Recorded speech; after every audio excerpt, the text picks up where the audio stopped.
Ketika seorang memperbaiki sholatnya, maka hidupnya akan baik. Apa dalilnya?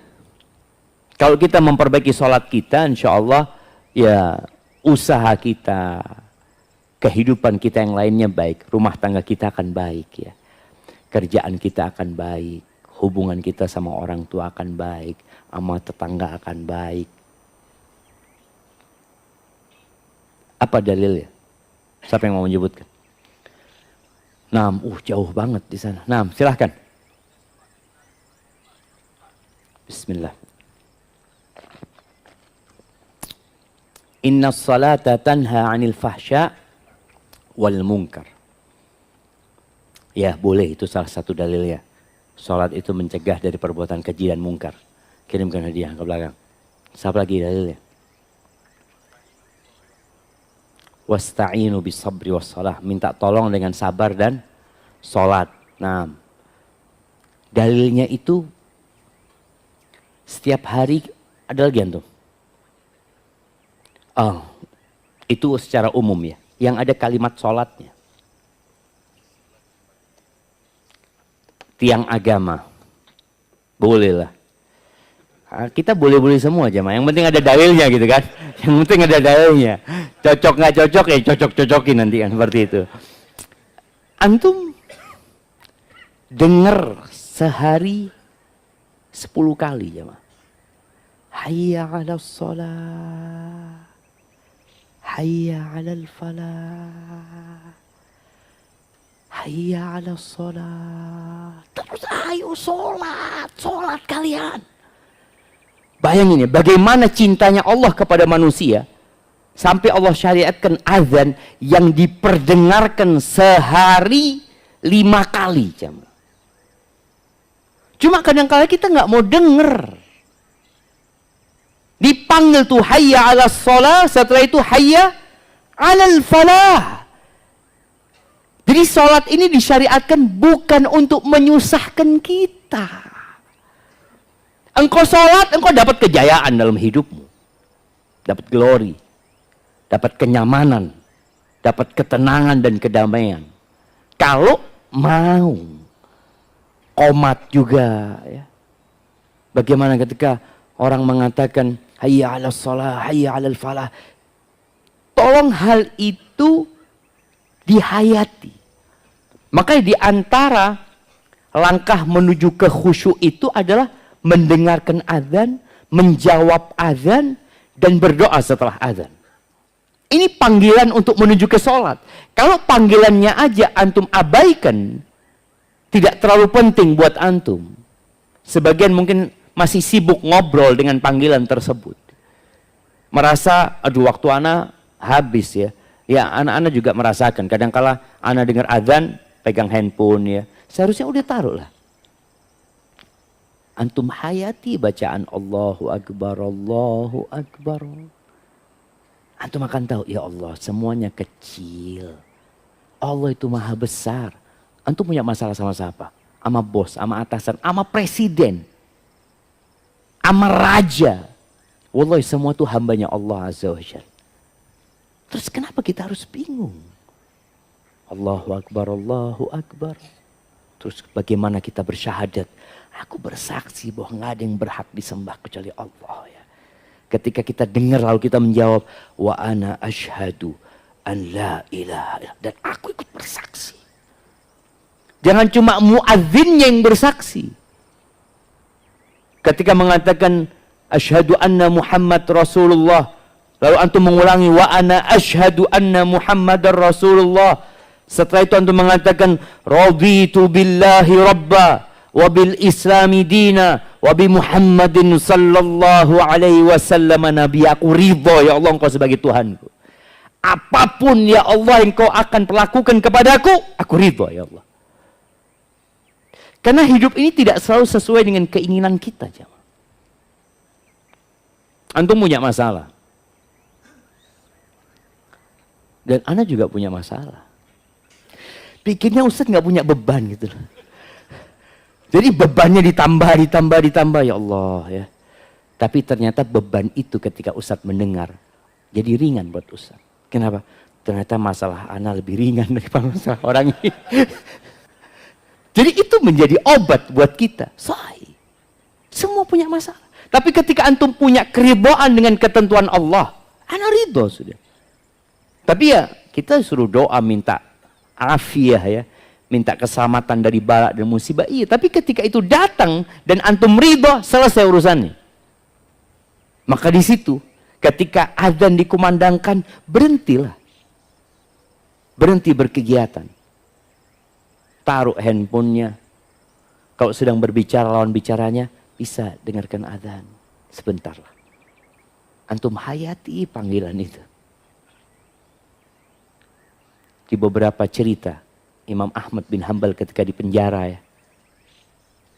Ketika panggilan hayya 'alas shalah, hayya 'alas shalah, beliau berdiri dari tempatnya. Kemudian berjalan ke teralis besi itu. Mengatakan, ya Allah, aku cuma bisa sampai sini ya Allah. Menjawab panggilanmu ya Allah.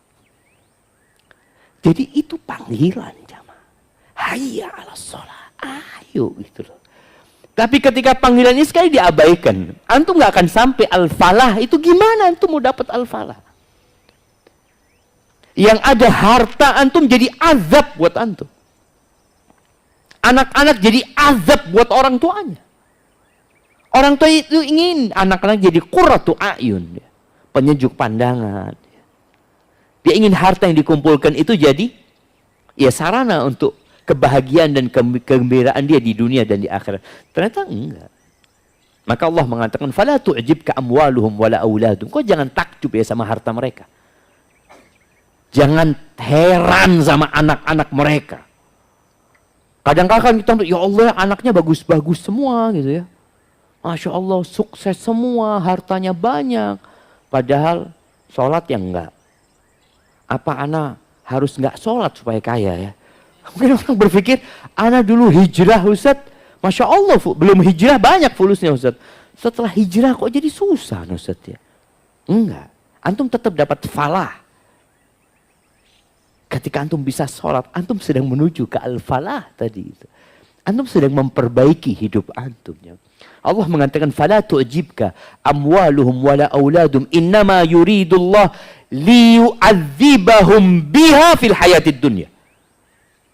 Allah itu ingin mengazab mereka dengan harta mereka, dengan anak-anak mereka dalam kehidupan dunia. Itu azab jemaah. Kata Allah Azza wa Jalla. Kenapa? Ketika sholat ini diremehkan. Atau sholatnya asal-asal, ya udah. Nggak akan sampai ke al-falah. Yang pertama dihisap pada hari kiamat itu apa? Sholatnya. Sholatnya benar, yang lainnya insya Allah benar. Yang mengerjakan sholat. Ma yuktab lahu minha illa usyruha. Ternyata yang dicatat pahala buat dia cuma 1/10-nya. Thumunuha 1/8 cuma dapat. Kan orang beda-beda. Sama satu soft tapi kualitas sholatnya beda. Subu'uha 1/7. Sudusuha 1/6. Khumusuha 1/5. Rubu'uha ada yang dapat 1/4. Thuluthuha ada yang dapat 1/3. Nisfuha ada yang dapat 1/2. Jadi paling full disebutkan hadis ini berapa? 1/2. Ini menunjukkan beratnya khusyuk dalam sholat itu. Antum udah berusaha ya, berusaha banget khusyuk. Biasanya orang itu khusyuk kapan? Kapan antum khusyuk? Mesti ada masalah. Mesti ada masalah. Tapi kadang-kadang dari keenakan antum sujud berdoa ya, minta diselesaikan masalahnya, sampai antum lupa, ini rakaat keberapa ya Allah? Ini sujud yang keberapa ini? Antum khusyuk dalam doanya, tapi nggak khusyuk dalam sholatnya gitu loh. Sampai antum bingung, ya Allah ya. Sujud sahwi lagi. Menunjukkan memang kualitas sholat kita itu, wah, sholat itu curhat sama Allah Azza wa Jalla. Kalau antum lihat jamaah yang kirim pertanyaan, kalau urusannya curhat, berapa lembar? Satu lembar full jamaah. Sampai ustadznya capek. Dan dia tulis, Ustadz mohon dibaca semuanya, jangan di skip. Nah, karena kalau orang curhat tuh ada banyak masalah anak Ustadz. Kalau pertanyaan apa hukumnya ini, ya selesai hukumnya boleh, nggak boleh. Tapi anak punya masalah, Ustadz harus dengarkan ceritanya. Dan Ustadz nggak mau dengerin. Kalau sudah terlalu panjang, aduh curhat ini taruh sini sudah. Tapi Allah mau dengerin kita. Bayangkan, Allah pencipta langit dan bumi itu mau dengerin kita. Nggak ada ceritanya Allah, nggak ada waktu buat kita, nggak ada. Allah selalu punya waktu buat kita. Namun ada sebagian orang yang nggak lama-lama sholatnya gitu loh. Apalagi kita mau masuk bulan Ramadan ya. Rencana Nur Salma ada tarawih enggak? Ada. Rencana berapa juz satu rakaat? Imamnya aduh. Imamnya aja sudah aduh. Gimana jamaahnya? Imamnya udah aduh. Jadi kalau imamnya pesimis, jamaahnya lebih pesimis antum. Imamnya insya Allah satu juz gitu kan. Itu kan.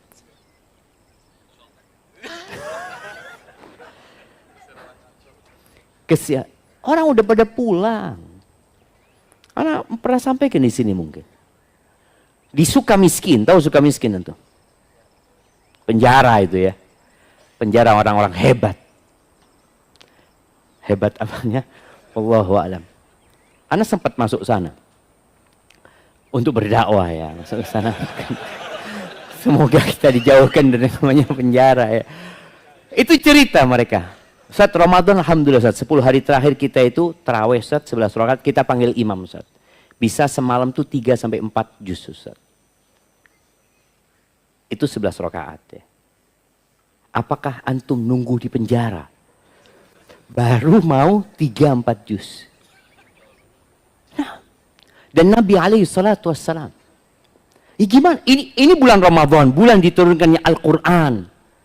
Yang bagaimana Rasul Sallallahu Alaihi Wasallam di bulan Ramadan tersebut, beliau di luar bulan Ramadan pernah sholat malam 1 rakaat itu baca Al-Baqarah, An-Nisa, Ali Imran, gitu hadis. 5 juz 1 rakaat ya ma. Kita 11 rakaat sampai 1 juz. Enggak juga. Kesian jamaahnya Ustaz. Kesian sama imamnya, kesian sama DKM-nya. Karena aduh masjidnya kurang makmur, Ustaz kata dia. Kalau mau makmur yang cepet-cepetan lah. Jadi kalau antum, ini sholat tarawih itu kan pilihan, bukan kewajiban. Yang 23 lebih cepat dari yang, maksudnya kan gitu. Jadi nggak apa-apa loh jamaah. Artinya bebas sebenarnya. Ada yang di sini setengah jam, ada tempat lain 1 jam sholatnya, ada yang 2 jam. Tapi harus ada jamaah. Antum jadi fasilitator kita Ustaz, insya Allah sholatnya sehari, semalam ya 8 juz. 8 juz. 1 rakaat 1 juz. Dan kalau antum nggak mampu berdiri, bukan nggak mampu, nggak mau berdiri, duduk. Boleh jamaah. Di Jakarta ada nggak yang 1 rakaat 1 juz? Hah? Banyak. 1 rakaat 1 juz. Loh, ini pertanyaan 1 rakaat 1 juz. Belum nemu Nur Salman insyaallah. Aduh. Takut kehilangan jamaah ini. Bener loh jamaah. Ini waktu yang sangat mulia. Ramadan ini mulia banget deh. Kita nggak tahu dia datang lagi atau tidak. Maka manfaatkan malamnya untuk sholat. Ketika capek tadi, antum berdiri, antum duduk. Duduk aja, bismillah. Kemudian nanti ketika waktunya mau ruku, antum berdiri. Sebagian orang mungkin kerja, tadi dikatakan orang kantor kerja. Nggak harus dia sholat tarawih itu ba'dal isya. Nggak harus berjamaah, sendirian pun jadi. Boleh jadi di rumah, antum lebih khusyuk, ya udah di rumah. Karena anak-anak kalau sholat di masjid kayaknya terlalu cepat Ustaz. Anak kayaknya mau sholat mulai jam 10 lah. sampai jam 3. Lalu antum ketawa ya. Insyaallah tahun ini Nur Salma kita bikin. Kalau sholat fardu, imamnya harus memperhatikan jamaah. Sholat fardu, sholat sunnah dia nggak suka ya pergi aja gitu loh. Ya nggak enak Ustaz sama jamaah Ustaz. Nanti sunduknya berkurang Ustaz. Ustaz sunduk lagi nanti. Dari jamaah semakin banyak sunduknya Ustaz. Enggak lah. Jamaah rahimakumullah, maka tadi ada orang yang sholatnya asal-asalan. Yang penting sholat. Padahal ternyata ada orang sholat masuk neraka. Allah mengatakan fawailul lil musallin. Celaka nih orang sholat. Apalagi yang nggak sholat ya. Orang sholatnya dalam kondisi dia hukumi celaka dia. Alladzina hum an salatihim sahun, alladzina hum yuraun. Lalai dia. Yang penting sholat buat dia. Anak sholat alhamdulillah nggak pernah bolong. Walaupun sholatnya cepet-cepetan. Rukuknya nggak benar. Wallah kondisi rukuk kalau antum bayangin ya. Sholat itu bukan hanya kata-kata. Dimulai dengan takbiratul ihram, diakhiri dengan salam. Sholat itu bukan hanya gerakan. Dari berdiri antum rukuk, dari rukuk berdiri lagi, dari berdiri kemudian sujud, sujud kemudian duduk. Enggak. Sholat itu adalah bentuk penghambaan kita kepada Allah Azza wa Jal. Dan Nabi SAW mengatakan, as-salatu khairu mawdu'. Salat itu sebaik-baiknya ibadah yang diletakkan. Maka Allah syariatkan sehari 5 kali. Haji seumur hidup sekali. Puasa setahun sekali. Zakat setahun sekali ketika datang nisabnya. Salat nggak bisa. Nggak bisa. Antum harus salat minimal 5 kali. Itu yang terjadi. Maka tatkala orang ini dia ibadah tapi ternyata dia asal-asalan masuk fawailul lil musallin. Berkaitan dengan waktunya yang penting ya mundur-mundur sedikit nggak apa-apa lah. Salat zuhur ya jam 3:15 kan, belum azan asar kan? Udah azan asar? Belum kan? Nggak apa-apa loh. Masih masuk waktu Zat. Jangan terlalu berlebih-lebihan dalam beragama. Jangan. Selama di waktunya. Jadi, itu terjadi sama manusia. Kalau ada orang-orang yang lapar jemaah. Kemudian dia dikasih sesuap nasi. Cukup nggak buat dia? Nggak cukup, anak lapar banget Ustaz. Anak kayaknya butuh 2 piring. Nasi padang Ustaz. Butuh apa lagi? Rendang. Ayam pop, kepala kakap. Antum bisa lihat ketika antum masuk ke rumah makan Padang yang disediain semuanya itu jamaah. Kadangkala antum butuh itu jamaah. Tapi ketika sholat, antum cuma sesuap aja, cukup. Nggak cukup. Maka orang tadi yang punya masalah banyak, mau tidak mau dia perlu banyak lagi sholatnya. Terus apakah antum harus punya masalah untuk khusyuk? Harus punya masalah, harus baru di soft pertama di masjid. Ada sebagian kita yang sholat Jumat nggak pernah di soft pertama. Wallahu a'lam. Anak lihat soft pertama itu kayaknya orang-orang spesial. Itu lagi kalau anak khutbah ya ketemu ini lagi mana yang lainnya. Yang soft terakhir tetap di soft terakhir, nggak pernah ada kemajuan. Yang ada kemunduran deh nanti seperti itu. Sholat ini tadi seperti makan. Makan antum hanya butuh 3 kali. Bahkan ada orang yang 2 kali cukup makan. Tapi sholat antum butuh banyak. Makanya Allah syariatkan 5 kali. Hanya sekarang bagaimana menjaga kualitas sholat antum. Jamaah rahimakumullah, orang munafik sholat enggak? Sholat.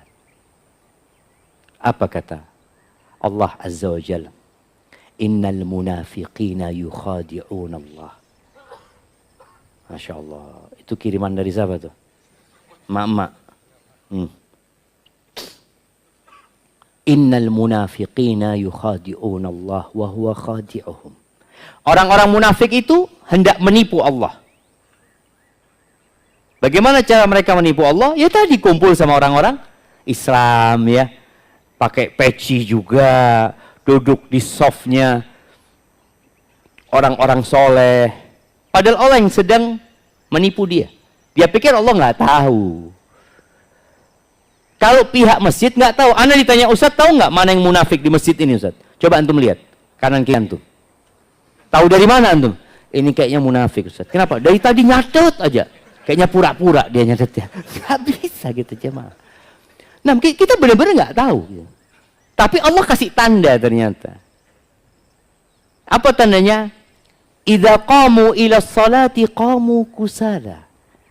Kalau mereka bangkit mendirikan sholat, males-malesan. Jadi ketika dia hendak sholat, berat. Ya Allah. Kalau antum sholat dalam kondisi berat, boleh jadi ada masalah sama antum. Kenapa? Tadi kita udah sampaikan. Ini curhat. Ketika antum antrian ke dokter, antum inginnya nomor berapa? Nomor 1. Anak kepingin yang pertama konseling sama dokter, anak punya masalah. Ketika antum melihat antri panjang, Allahu Akbar. Orang-orang ini jam berapa mereka datang gitu loh.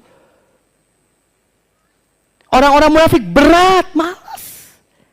Antum kalau sudah ada, ya Allah, ini panggilan dipanggil hayya 'alas shalah, hayya 'alal falah, tapi kok berat aneh. Padahal ana mau ngomong sama Allah. Ana mau mengatakan iyyaka na'budu wa iyyaka nasta'in. Ana akan katakan ihdinas siratal mustaqim. Ana mau minta sama Allah. Tadi ana akan ruku.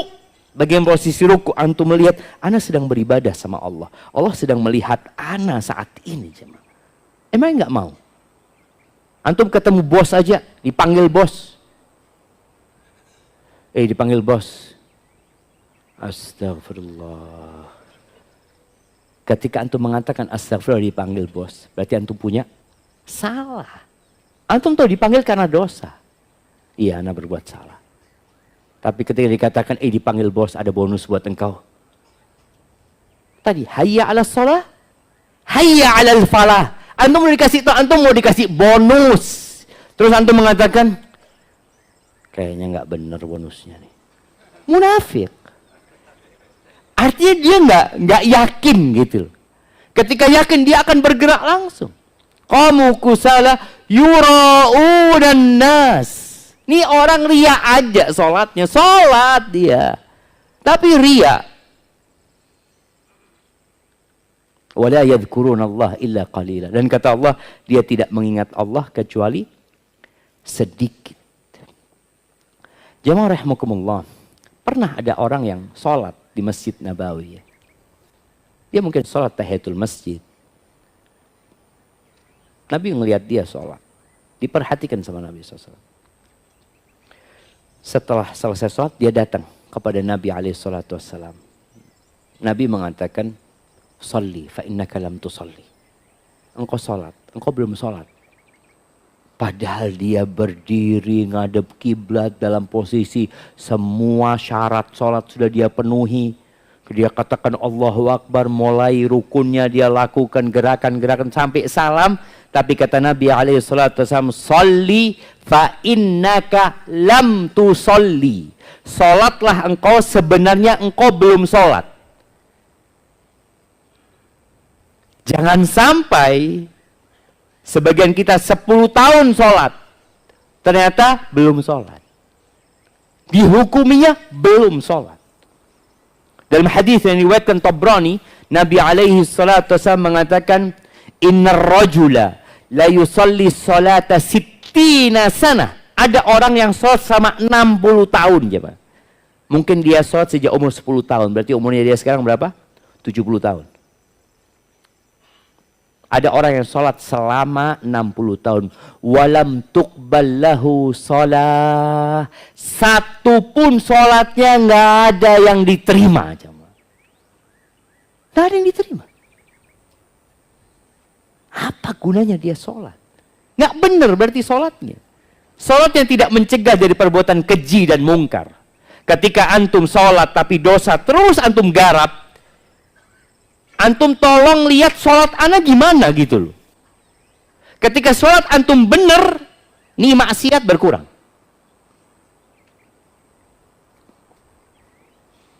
Kadang-kala kita ngelihat ada kawan kita jamaah, rajin sholatnya ya, rajin sholat zikir. Lalu kita godain dia. Antum habis berbuat dosa apa antum? Kok pertaubatan kayaknya gini. Marah dia. Iya, arti sebenarnya ketika sholatnya benar, dosa itu jauh, yakin. Kenapa? Allah sudah sebutkan, inna sholata tanha anil fahsya wal munkar. Sholat itu mencegah dari perbuatan keji dan mungkar. Ini orang 60 tahun sholat, tapi terus dosa dia kerjakan, jangan disuruh berhenti sholat. Karena ada sebagian orang melihat kawannya sholat tapi terus berbuat maksiat. Apa katanya? Udahlah antum berhenti sholat, maksiat terus jalan. Jangan disuruh berhenti sholatnya. Dosa antum. Boleh jadi utusan iblis nih orang. Nyuruh kawannya sholat, berhenti sholat. Lu jangan. Perbaiki sholatnya antum. Perbaiki sholatnya. Ini orang sama Nabi SAW diperbaiki sholatnya. Tuh yang 60 tahun sholat nggak diterima, dikasih penjelasan sama Nabi SAW. Kenapa nggak diterima sholatnya? Yutimmu ruku'ahu wa la yutimmu sujudahu. Yutimmu sujudahu wa la yutimmu ruku'ahu.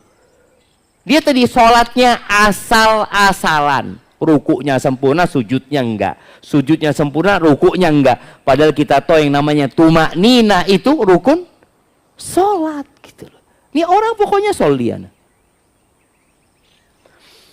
Tapi sampai 3 kali nih orang sholat dia lagi. Gimana orang ini sholat dilihat sama Rasul SAW. Pasti sholatnya berusaha untuk khusyuk. Salah saya salam. Dia datang lagi kepada Nabi SAW. Apa kata Nabi SAW? Irji' fasalli fa innaka lam tusalli.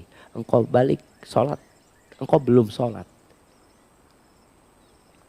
Maka yang ketiga orang ini mengatakan, ya Rasulullah, aku nggak bisa lagi sholat lebih baik daripada yang kau lihat tadi. Itu sudah sholatku yang paling baik. Akhirnya dia diajarin sama Nabi SAW. Di antara yang beliau sampaikan ya, ini panjang.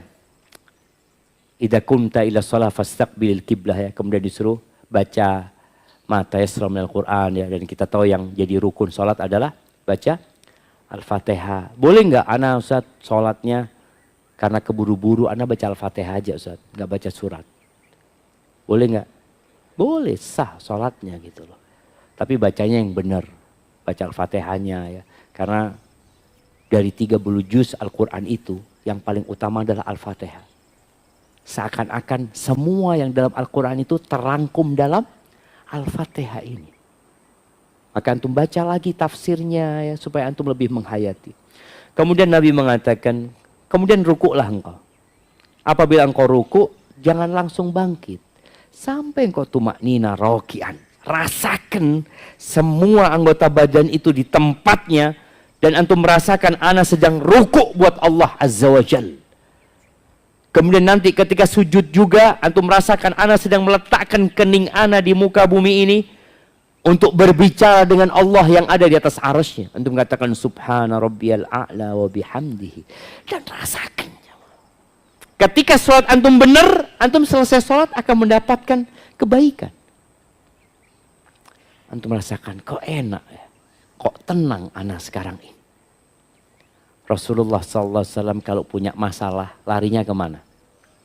Sholat. Di Jakarta ini ada enggak tempat pembuangan limbah? Artinya orang kalau punya masalah itu larinya kemana di Jakarta ini? Hah? Ke masjid? Hah? Kemana? Bantar Gebang. Bantar Gebang.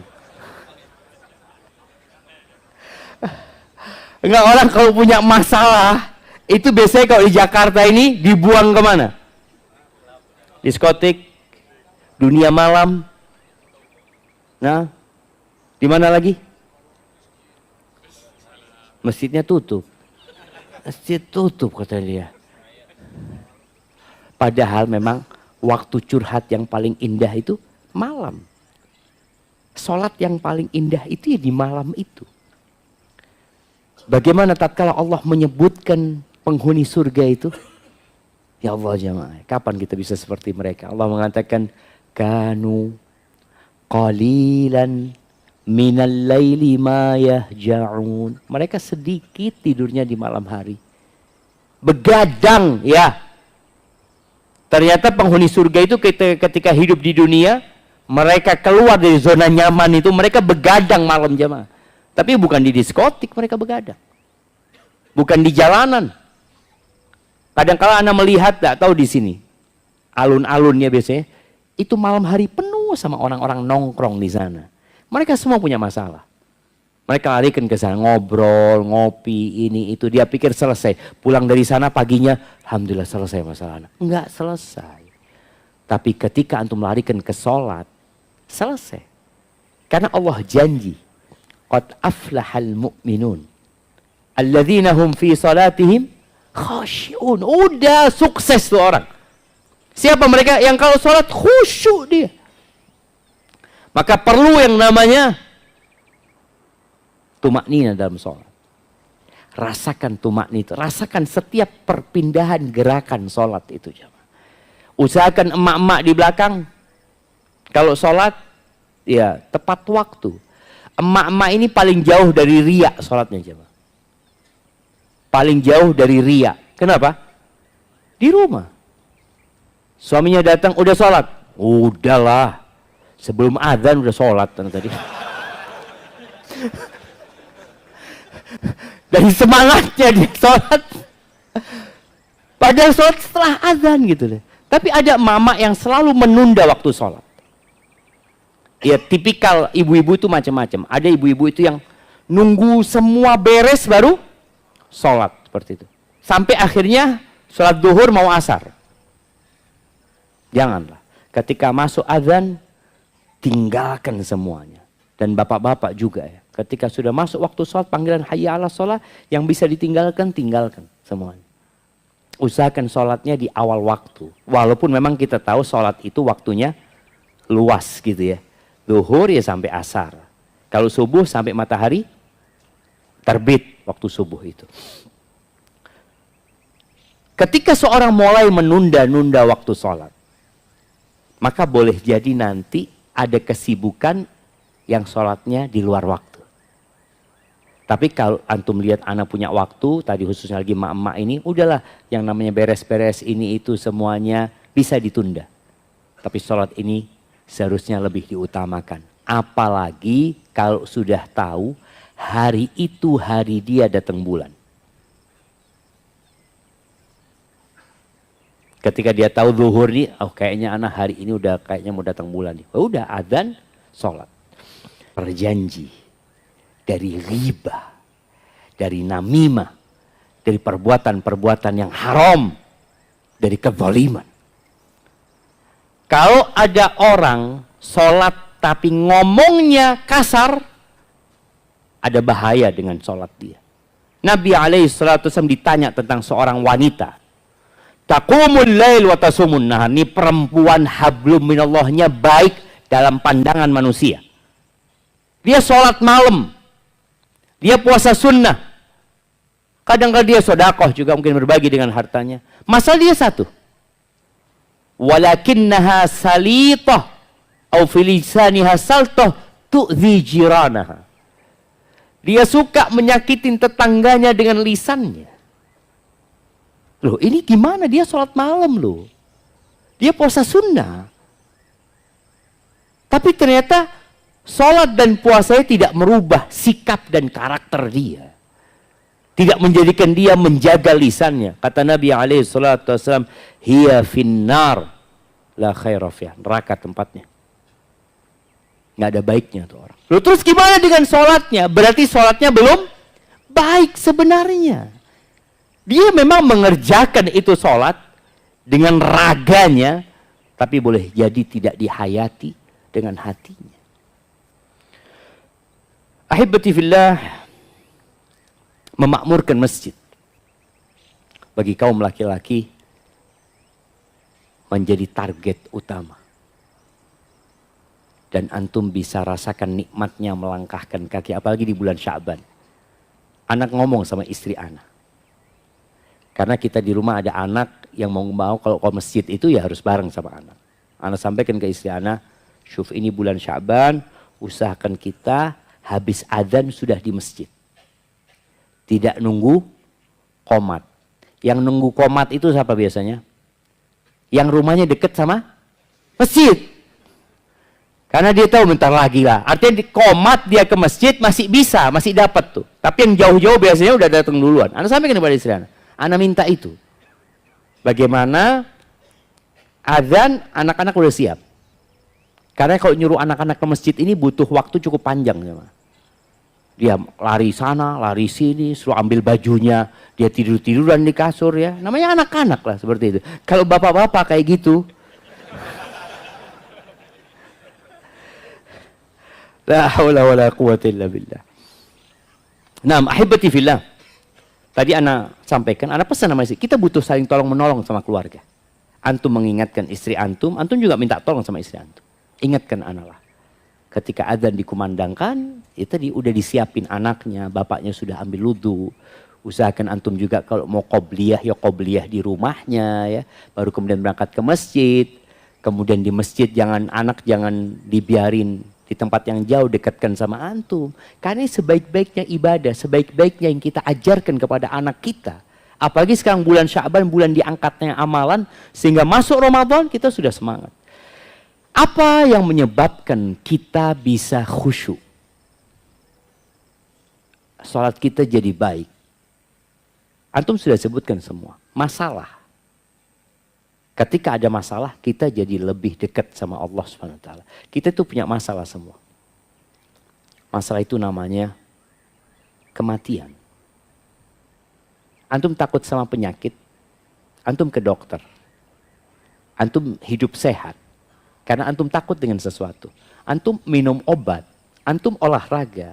Semua ternyata masalahnya dari rasa takut dengan penyakit tadi. Ketika kita takut dengan kematian, maka insya Allah kita akan lebih khusyuk. Nabi SAW dalam hadis yang diriwayatkan oleh disebut oleh Syekh Al-Albani dalam kitabnya Silsilah Sahihah, beliau mengatakan udhkuril maut. Ingatlah dengan kematian. Kapan? Fi sholatika. Dalam sholatmu. Jadi tatkala kita sholat Allahu Akbar, boleh jadi ana mati. Ana sedang banyak dosanya ya Allah. Fa innar rajula idza dzakara al-mauta fi salatihi la hariyun an yuhsina salatahu. Orang kalau ingat dengan kematian di sholatnya, itu menjadi kesempatan buat dia untuk memperbaiki sholatnya. Bedalah dengan orang yang sholat sedang memikirkan pekerjaan. Semua hal-hal yang menyebabkan antum tidak khusyuk dalam agama kita itu dihindari. Seperti ketika antum mau makan malam atau sudah mau makan atau adzan, antum mulai dengan mana? Makan. Antum selesaikan makannya. Anak kehilangan jamaah loh. Iya. Kenapa? Menjaga kualitas sholat itu lebih utama daripada mendapatkan fadilah berjamaahnya tapi enggak khusyuk. Jadi menjaga kualitas ibadah itu sendiri lebih baik daripada menjaga tempat dan waktunya. Oke, sholat di masjid pahalanya 27 Ustaz. Kalau anak makan dulu, anak akan kehilangan 27. Anak akan kehilangan jamaah. Nah, tapi kualitas ibadah itu lebih harus dijaga daripada kualitas tempat dan waktunya. Akhirnya antum berangkat ke masjid udah nggak dapat jamaah. Nah, itu sudah nggak apa-apa. Tapi antum sholatnya khusyuk. Karena boleh jadi antum sholat dengan menyesal. Kenapa istri anak tadi ya nyuguhin makanan sebelum azan ya. Akhirnya nggak khusyuk juga sholatnya antum. Karena mikirin istri, ya sudah selesai. Antum sudah dapatnya ini dan antum ingat dengan hadis Nabi SAW. Bahwasanya, la sholata bihadratit ta'am. Nggak ada sholat kalau ada makanan. Sudah makan itu. Selesaikan makan itu. La yusalliyanna ahadukum wa huwa yudafi'uhu al-akhbathan. Jangan sholat dalam kondisi nahan, bukan nahan lapar, nahan kepingin ke belakang, kepingin ke toilet, ya. Sudah jangan. Ya Allah Ustaz, anak ini kalau ke belakang nggak dapat soft pertama, nah Ustaz. Ini fadilah tempat kan. Antum, anak kehilangan fadilah soft pertama Ustaz. Nggak apa-apa, tapi antum khusyuk. Jangan antum kehilangan soft pertama, nggak khusyuk juga gitu loh. Udah ke toilet ini itu tetap nggak khusyuk. Padahal sudah dikasih sama Islam itu bagaimana antum mencapai khusyuk dalam sholat itu. Sehingga ketika sholat antum baik, semuanya jadi baik ya. Kemudian apa lagi? Nabi SAW pernah sholat pakai baju, dikasih hadiah baju. Kemudian selesai sholat Nabi buka baju itu. Berikan kepada sahabat yang ngasih, tukar. Jadi tukar hadiah itu boleh jemaah. Kenapa? Karena gambarnya membuat aku lalai tadi kata Nabi SAW. Maka ketika antum sholat, kalau memang yang di depan antum bikin antum lalai ya diganti. Soalnya kadang-kala orang sholat itu, karpet itu bisa ada gambarnya jemaah. Ini kayak gambarnya kepalanya orang. Ya. Jadi dia itu berimajinasi buat gambar sendiri sebenarnya gitu loh. Ya udah pakai yang polos saja. Pakai yang polos. Jadi semua hal sekali lagi yang menyebabkan antum lalai dari sholatnya atau tidak khusyuk dalam sholatnya dihindari. Termasuk handphone. Jangan antum masuk sholat jawab WA. Sambil jalan ya. Bentar. Ya, anak lagi mau sholat. Antum mikir, fulan jawab apa ya? Karena antum menunggu sesuatu. Pokoknya hindari semua. Dan di bulan Ramadan ini, ana mengajak semuanya untuk mempersedikit penggunaan handphone. Kalau bisa, kuotanya dihilangkan. Hanya buat telepon. Jadi yang penting, telepon. Kita hidupkan kembali SMS. Kan adalah paket yang apa? Paket SMS sama telepon itu kan. Ya udah paket itu aja. Kuota sudah enggak. Antum lihat ya, kuota sekarang tuh sangat menggoda sekali ya, Mas. Kuota 10 giga nonton. 10 giga. Orang kan, wah anak udah bayar, nggak ditonton rugi gitu seperti itu. Hanya orang naudzubillah. Jadi semua godaan itu perlu dihilangkan. Antum masuk ke bulan Ramadan, yang pertama perbaiki sholatnya. Di bulan Ramadan ini. Ini sebagai momentum kita memperbaiki kualitas sholat kita. Tadi anak sudah minta kepada pihak masjid, ya kalau bisa sholatnya ya ditambah bacaan Qur'annya. Tapi orang bebas. Anak ngasih masukan kepada DKM masjid tempat anak. Mereka mengatakan, enggak Ustaz, kesian jamaahnya Ustaz. Ya sudah, kalau kesian sama jamaahnya. Kita bisa sholat di tempat lain. Kita bisa sholat sendiri. Ketika antum melihat masjid, enggak Ustaz, masjid kayaknya memang memperhatikan jamaahnya banyak yang tua-tua. Fadhal. Barakallahu fiik, itu mungkin yang bisa ana sampaikan pada kesempatan kali ini. Dan usahakan antum setiap gerakan sholat itu, kalau bacaan sholat itu beragam dari Nabi SAW, antum hafal semuanya. Sehingga antum ganti-ganti jemaah. Baca subhana rabbiyal a'la, nanti ganti subhanakallahumma bihamdika, Allahumma gfirli, kemudian sajada wajhiya lilladzi khalaqahu. Jadi pergantian dari satu bacaan ke bacaan lain yang sama-sama sunnah itu membuat antum harus mengingat. Tapi kalau bacaan itu saja kadangkala nggak, ya khusyuknya akan berkurang.